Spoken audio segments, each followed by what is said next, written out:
سلام دوستان، قراره با هم یک کیک فوق‌العاده خوشمزه بدون آرد و شکر و روغن آماده کنیم. بسیار نرم و لطیف و خوشمزه و سالم.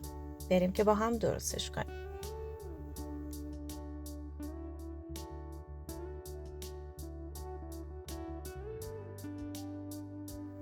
یک عدد موز نسبتاً بزرگ رو به حالت پوره در میاریم.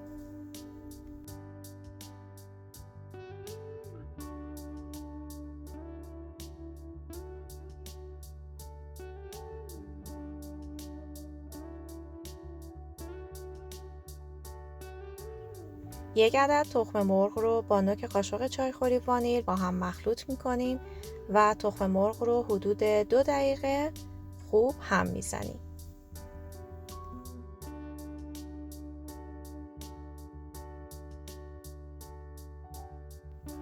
بعد از اینکه تخم مرغمون خیلی خوب هم خورد، موز پوره شده رو بهش اضافه میکنیم و مواد رو در حد مخلوط شدن هم میزنیم.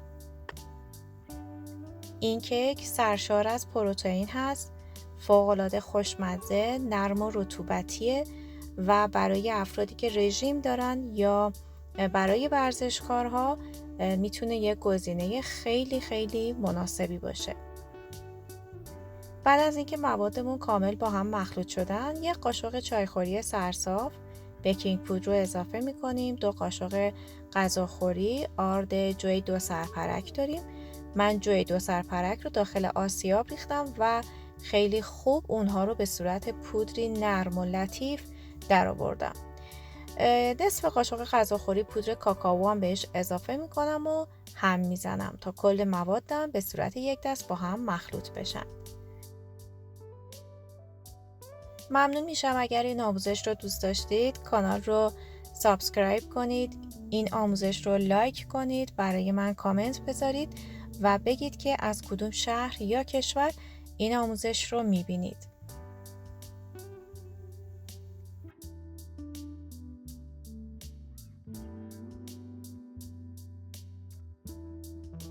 قالبم رو کاغذ روغنی پهن میکنم و مواد رو میریزم داخل قالب تا کاملا صاف و یک دست بشه.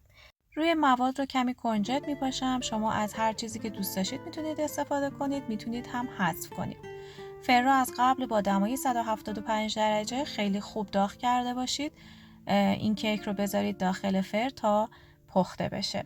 حدوداً 20 دقیقه تا نیم ساعت زمان لازم داره تا کیک کاملاً بپزه و بعد از اینکه سرد شد از داخل قالب خارج کنید و آماده سرو هست.